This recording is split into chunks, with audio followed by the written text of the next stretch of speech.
of how things are occurring. The more we understand this, the more we'll be able to figure out who's doing it or what's doing it. The sad thing is we're losing a lot of animals, and the ranchers have no idea why. Yeah. It's just a matter of I saw this animal live yesterday. Now it's not. And they call the local law enforcement. Law enforcement goes out and says, I don't know. I'm not really trained to do this, but it looks like a predator took it down. Really, based on what? Yeah. Well, based on that's what would it be? Well, what else would do it, right? But unless you're actually trained into the paranormal aspect, what allows you to think. I hate to say this. I hate thinking out of the box. I have to come up with another meaning, or off the planet. I hate to say that too, but you really gotta have very, very open consciousness and thinking in mind to be able to look at this whole thing and say, okay, what happened here? Yeah. And basically, it's just common sense. There's intelligent common sense and there's just regular common sense. Common sense tells you that when you walk outside, you should wear shoes. Intelligent common sense tells you you should tie your shoes. Yeah. Right? Or they just fall off. Are they going to fall off? Are they going to fall off? So, when you look at an animal that's dead, look at it common sense. Okay, common sense says, okay, how did it die? Look for the any type of evidence that shows how it dies. Intelligent common sense is trying to understand how it died and try to investigate the different aspects of who done it. Yeah. You look at it. The first thing you look at is you say, well, obviously I don't see any predator damage, so you rule out the common predators. Well, now you have to start thinking more intelligently, like, okay, but what predator can do this? And that's one of the points I feel you're making very clear, and I want to actually say to you how grateful I am that you've given us details of what it is you have to do, because some skeptic out there is going to find something to say, well, you don't really know what you're talking about because you don't know what you're doing or whatever. But see, you've given us details of how you've had to cooperate with those who help also to furnish the answers to what you're finding. So the doubters kind of have to resolve themselves, okay? But here's the thing that I'm hearing, and correct me if I'm wrong, you are called upon the scene when we're saying this is not something ordinary. It's not, you don't like the term out of the box, okay? But the circumstances of why you would be involved is because this is not an ordinary kill anyway. This isn't some hungry dog that attacked some calf. This is not some wolf on the loose or some bobcat or whatever. Those particular killings would be very obviously commonly known to a rancher, that maybe whose sheep or who whatever animal gets pulled away, okay? You're called in because this is not an ordinary situation to begin with. They need somebody that does not, that, you could pull the animal and take it to some, dog factory, dog food factory or something else if it's just a normal kill. The reason you're there in the first place is this is not ordinary. So you have to be able to think beyond the ordinary. So that's why you're the expert. You're who has to give us those answers.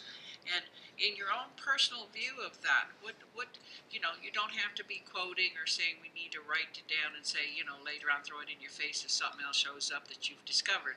But right now, where you're at and all that you've seen, he's sitting here with a notebook full of pictures, okay, of a whole slew of cases that he's worked, okay? So he's not just talking from one or two incidences here.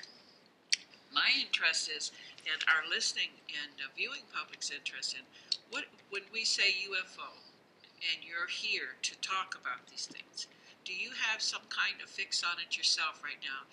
Just what do you particularly think about what you're looking at? Well, maybe at the risk of being called crazy later on.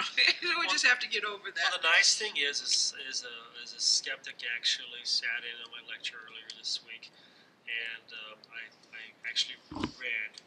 He wrote a report on his blog, and even though he didn't really criticize my lecture, but my lectures are filled with lab analysis, soil analysis, and particular people I talk to. So I try to keep them skeptic-proof because my wife are one. She is. I married a skeptic. So I have to be really, really. Straight. Yeah, that's right. I do really what I can.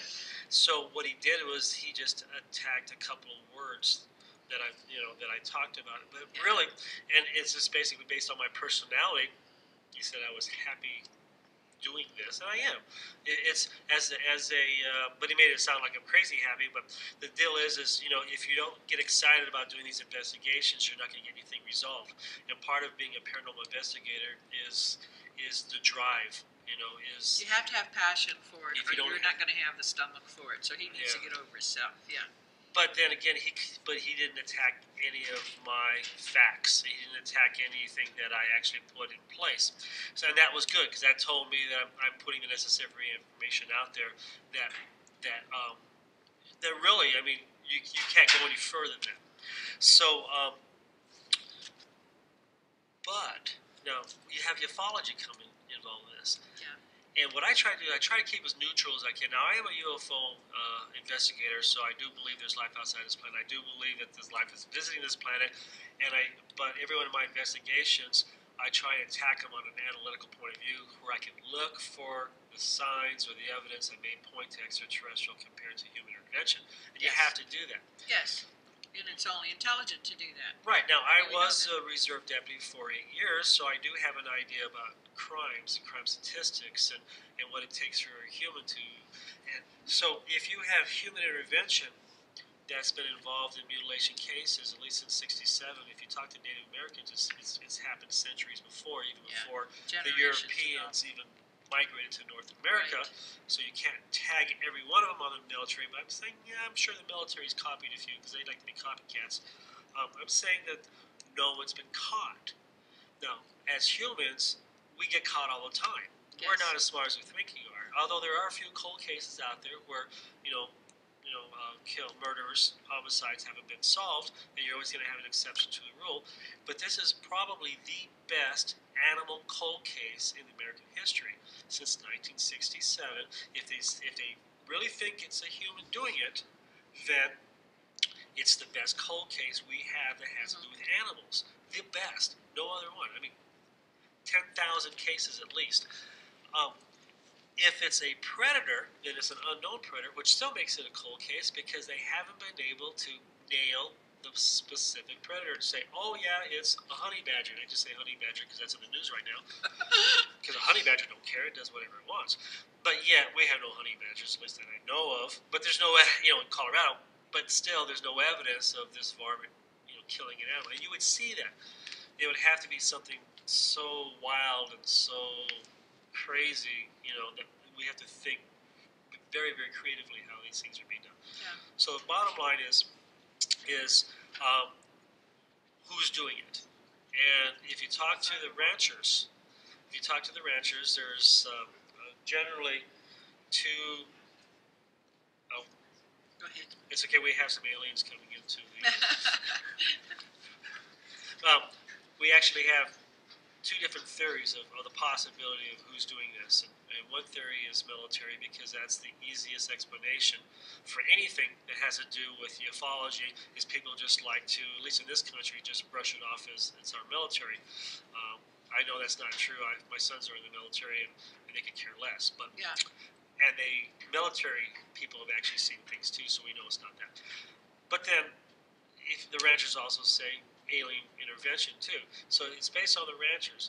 Some ranchers think that it could be involvement with military. Other ranchers are strongly saying that it's alien oriented. And the reason for that is one rancher would hear military helicopters the day before their mutilation case. Yeah. Other ranchers actually had UFO sightings. Whoa. So, you have that, you have the differences of opinions of who's doing it. So what we try to do is we actually try to find evidence that points to one or the other. At this point, I see absolutely no evidence of human intervention, meaning, we've never found anything that has to do with humans being there and lifting the animal and cranes or anything like that. But we've seen a lot of really neat evidence that points to non-human, which is these unusual markings in the ground that are, that are void of different types of nutrients due to solubility. Yeah. Meaning less soluble than other places over here. And I found that out myself doing soil analysis. Then we see the complete lack of evidence, and which tells me a human will make a mistake That's eventually. right. Yeah. Now there are some cases where people have talked about. Well, there was a case where gas masks were found or levels of radiation. What those are? Those ruse cases. Those are cases where they were purposely contaminated for whatever purpose to either take us off track. But 99.9% of the cases you have are of the complete paranormal, meaning non-normal as we would know it.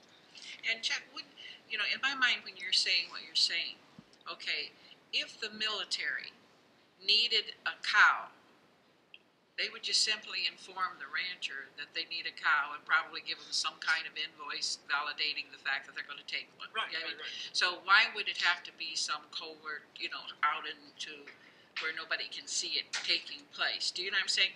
That, though I question a lot of times what our governments can do, okay, that just sounds really far out of character. If they want a cow, they're going to go take a cow. If they need to do whatever it is that they were doing with this particular carcass, okay? Well, so I can't buy at all that the military is out there unless they're really trying to make us think that there's something out there we should be afraid of, okay? And that might be the case. Different story. That's a different case. They could be. It actually could be a strategic way of instilling fear within those groups of people. But you have cases here in the U.S. where animals are being taken, or like say abducted and killed. But you have very, very, very similar cases in the UK, in New Zealand, Dominican Republic, Canada, South America. They're happening all over the world. India. They're happening all over the world. So does the American government, do we have carte blanche in any country we so please to go into and do this? Yeah. So I can understand people here in the U.S. saying, well, it's our government. Well, then, so our government can go to any country and do it with no problem? I mean, like, hello, I'm going to come over to your country. Is that okay? We have a contract with you. And so that's what you look at. Not only that, but there's really no reasons for it. It's not like these animals are being taken from places that are next to aquifers, or being taken next to places that had above ground atomic testing, or next to places where there's a nuclear site, meaning a power plant or something like that. That is being randomly taken. What's even scarier is they are focusing on the same ranchers. So the same ranchers are being targeted over and over again. Even you have a rancher in Texas that has a mutilation. And he goes, okay, I'm done. I'm out of here. Texas is too scary for me, so he goes over to Missouri. And he has a mutilation over there now. So they followed him to another state and mutilated his cows, even though there's other ranchers around the other that have cows that never got mutilated. It's the same rancher. Now, a lot of my cases are repeats. Every one of my cases is very significant by itself, which is pretty interesting. Like the Sanchez case, in 2006, he lost an animal. He lost 4 animals in 2009. He lost another animal just last year. What's interesting, and they're all free grazing animals. What's interesting is what I mean by free grazing is they'll say, hey, Manuel, can you bring your animals over to the South 30? I want the grass cut. And then because that's what they do. They just cut the vegetation down. And they move down to another rancher. So here, the very last case, he had moved his cows from way over here, at least 2 miles away, way over here. And now he's cutting basically this field down for one of his friends. There's another rancher's cows over here that are a little further out. There's another rancher's cows over here a little further out. But yet, whoever does it, they bypass all these other cows and go right up here and nail him. And so at first we thought they were targeting the rancher himself, thinking, oh my gosh, could it be an abduction? And I was afraid to talk to the ranchers about the possibilities of missing time. I didn't want to get, poor Manuel Sanchez, his wife doesn't even want to go outside at night anymore because of all the animals they lost. But now we seem to think, or at least I seem to think, that they're targeting the rancher's methodologies of ranching, meaning how does he raise the animals? Something unique about that. Yeah, and what's unique so far about every one of these, except for the Guerin case, but